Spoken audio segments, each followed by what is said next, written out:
Abbas Arakçı, yani İran'ın Harici İşler Naziri ve Hakan Fidan'la Türkiye'nin Harici İşler arasında bugün ərzində 2 dəfə artıq telefon danışmaları olubdu. Yəni mən o fikirdə deyiləm ki, İran, yəni rəsmi Tehran Ankara ilə razılaşdırdığı şərtlərdən uzaqlaşsın və Türkiyə faktorundan imtina etsin.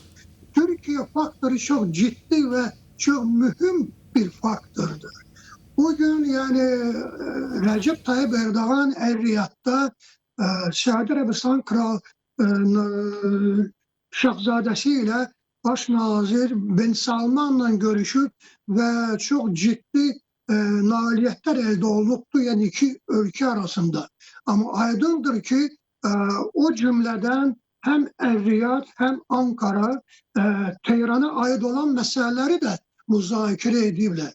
Yani bölgenin konsensus elde ettiği bir zaman resmi Tehran belə deyək, ölümcül, yani mən hakimiyyəti nəzərdə tuturam, ölümcül bir vəziyyətdə ondan imtina etmək həqiqətən də suikastdən, yani başka bir şey değil. Yani diğer taraftan danışıqlar gedir. Bugün, dünən, sıra gün, her gün danışıqlar gedir. Özü de iki taraflı, üç taraflı. Yani bunu Donald Trump özü de itiraf edip ki danışıqlar her gün, her saat gedir. Yani bugün biz neyi diyebiliriz qətiyyən, yani dəqiq. İstanbul, yani Ankara, Türkiye, Katar, Suudi Arabistan, Mısır, Pakistan İslam Respublikası, Birleşmiş Arap Emirlikleri oyuna, yani bu da artık bellidir. Yani bu çerçevede resmi Tehran manevr edebilir. Ama ondan harasa çıkmak harice hayır. Bu inandırıcı değil. İran, ABŞ-ın ve diğer ülkelerin məqsədi İranın nüvə programına yiyələnməsidir. Çünkü yani əfsuslar olsun ki, resmi Tehran özü öz əlləri sübut edip ki, yani resmi Tehran sivil qayda oyunlara tabi değil. Xarice çıkır. Yani nizamı pozur. Söhbət ondan gedmir ki 2018-2019-cu illərdə ABŞ həmin razılaşmadan çıxıb. Xeyr, bu əsas məsələ deyil. Əsas məsələ odur ki, rəsmi Tehran qaydalara riayət eləmir. Əsas budur məsələ. Ona göre yani zənginləşdirilmə, yani sıfır zənginləşdirmə, yani məl olmalıdır. Düzdür, mən hesab edirəm ki, balistik raket məsələsində ola bilsin ki, rəsmi Washington yani İsrailin istəyinə nail ola bilməsin. Yani çünkü resmi Washington'un isteği ondan ibarettir ki resmi Tehran balistik raket programına malik olabilir. Yalnız o məhdud olmalıdır. Məhdudlaşdırılmalar yani irəli sürülür ve onları da resmi Tehran kabul etmelidir. Ama İsrail'in tələbi ondan ibarettir ki umumiyyətlə resmi Tehran balistik raketlerden imtina etmelidir. Ama bu inandırıcı göstermiyor, görünmüyor. Ben ona inanmıyorum. Resmi Tehran birbaşa yani balistik raketlerden imtina etmez. Bu inandırıcı değil. Deməli, ama ona məhdudiyyət koyulmalıdır. Mesafe meselesi. 2500 kilometre, yani artık bugün balistik raketler İran'ın elinde var. Ama bu 2500 kilometre kimi yani vurmak fikrindedir İran? İsrail'i. Hemen bu mesafede İsrail yerleşir. Bu da lazımsızdır. Yani eğer İran'ın öz komşulara karşı hiçbir iddiası, erazi iddiası ve diğer ümmeti etnik zemininde olan iddiası vesaire yoktursa sözsüz ki 2500'den imtina etmelidir. 800 kilometre kadar hemen bu mesafede yani bu kabul olunabilir. və qəbul olunurdu. Çünki müxtəlif mənbələrdən artıq bəllidir ki, 800 kilometri, yəni həm bölgədə olan ərəb ölkələri və müsəlman ölkələri, yəni bunu qəbul edə bilərlər. Bu təhlükəli deyil. İsrail də təhlükəlidir. Yəni məsələ gedir söhbət təhlükədən. İrandan təhlükə heç kəsə, yəni belə deyək də olmamalıdır. Təhlükə altına almamalıdır digər dövlətlərin ərazisini. Və ona görə yenə deyirəm, bu kompromis burada ola bilər. Qaldı Nuri Əl-Maliki məsələsi. Hansı ki, Şiə qruplaşmaların tərəfindən İraqda, yəni baş nazir postuna, yəni irəli sürülüb də o namizədliyi. Bu yenə də burada problem yox. Çünki bəziləri onu da yəni demir ki, rəsmi Tehranla Nuri Əl-Maliki arasında ziddiyyətlər var. Söhbət bundan gedir ki, məhz Nuri Əl-Maliki öz səriştəsizliyi ilə, öz belə deyək, səhv addımları ilə DAEŞ'e imkan yaratdı ki, DAEŞ yaransın və DAEŞ yəni Mosulu, İraq şəhəri, böyük şəhərlərin birini, yaxud Suriyada Əl-Raqqa şəhərləri və s. yəni işgal etsin və həmin bu dırnaq arası dövləti yəni yaratsın. Bu sırf Nuri Əl-Malikinin ücbatından baş vermişdi. Çünki Saddam Hüseynin bazı siyasi partiyanın nümayəndələri və ən əsası isə onun zabitləri, generalları hamısı keçmişdi DAEŞ'in tərəfinə. Faktiki olaraq DAEŞ'in zərbə yumruğu, zərbə qüvvəsi keçmiş Saddam Hüseynin ordusu idi. Ona görə yəni bunu da yaradan kim idi? Nuri Əl-Maliki. Ona görə mən əminəm ki, yeri gələndə rəsmi Tehrana Nuri Əl-Maliki də o belə önəmli bir figur deyil.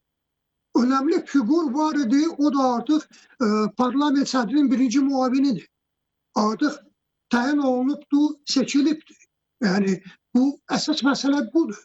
Prezident məsələsində də bir neçə Kürd namizədi var, hansı ki onların Tehrana yaxın adamlar var. Yəni bu belə müşkül bir məsələ deyil. Nuri Əl-Malikinin seçilməsi yaxud onun seçilməməsi. Yəni əsas məsələ burada odur ki, rəsmi Tehran belə deyək də ərəb ölkələrini öz qonşu dövlətləri kimi qəbul etsin. Ərəb dövlətləri İranın qonşularıdır və o çox mühüm məsələdir ki, ərəb ölkələri və həm müsəlman ölkələri, Türkiyə ilə Pakistan İslam Respublikası İranın parçalanmasını istəmirlər. Məhz buna görə rəsmi İslamabad danışıqda iştirak etməlidir. Bu da çox onlar bunu yarada bilmədilər Türkiyə ərazisində, yarada bilmədilər Suriyanın ərazisində, muxtariyyətə nail olublar İraqın ərazisində, deməli dövlət yarana bilərdi İranın ərazisində. Ona görə yəni bu lazımsızdır. Yəni faktiki söhbət gedir nədən? Farslardan. Fars milləti ki, belə deyək də, yenə də hakimiyyətdə qalmalıydı.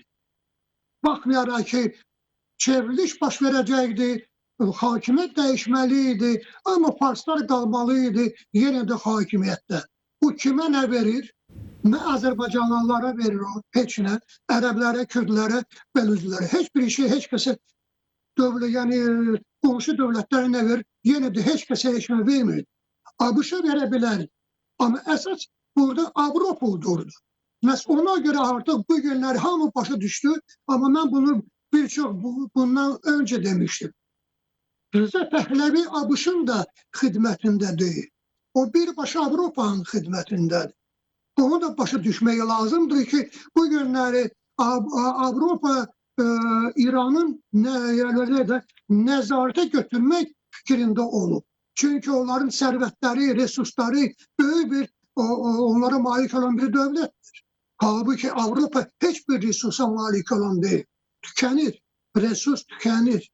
Ona göre yani Rıza Pehlevi xidmət etməlidir ilk önce nəinki İsrail'e, ilk önce Avrupa'ya. Ama bu yine de ne verirdi bölgede olan devletlere? Yine de hiç ne yani vermirdi. Ona göre yani İran bunları başa düşür. Yine derim başa düşür. Başa düşmeyebilmez. Çünkü ben de eminim ki bu son bir şanstır. Çünkü bu şanstan resmi Tehran yararlanmalıdır. Faydalanmalıdır ama ne ki hansısa bir grup bu grubun marağında olan bir yok.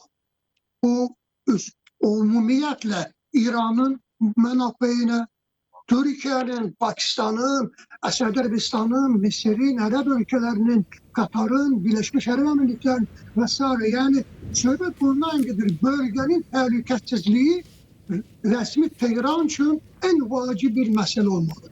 Necə ki bölge devletleri o cümleden Azerbaycan prezidenti Cənab İlham Əliyev, o da Məsud Pezeşkiyanla söhbət edib ve yine de Azerbaycan'ın, resim Bakı'nın fikirlerini seslendirip ve Azerbaycan'ın fikirleri yani resmi Bakı'nın fikirleri bölgede olan fikirlerle üst üste düşür. Ona göre bu çok vacibdir ki resmi Tehran bunu başa düşür ki bölgede olan devletler yetbildi. Hamı yetbildi ki hemen bu mesele yani hal olunmalıdır. Ama resmi Tehran eğer bu qayda qanunları pozsa, belə deyək də artıq əldə olunan danışıqlarda Tehran Ankara, Tehran Riyad, Tehran Qahirə, Maskat, yani Omanla ve Ammanla, Yordaniya ilə, Abu Dhabi ilə, Birleşmiş Arap Emirlikləri ilə, Doha ilə vesaire, İslamabadla. Çünkü resmi İslamabad da çok aktifdir. Çok aktif.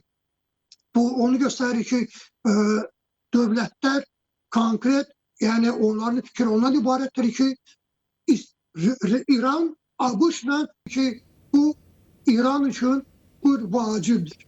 Ve özü de Türk dünyası o da artık bellidir ki artık İran siyasetçileri Türk Devletler Teşkilatı'na üzv olmak fikrini artık seslendirirler.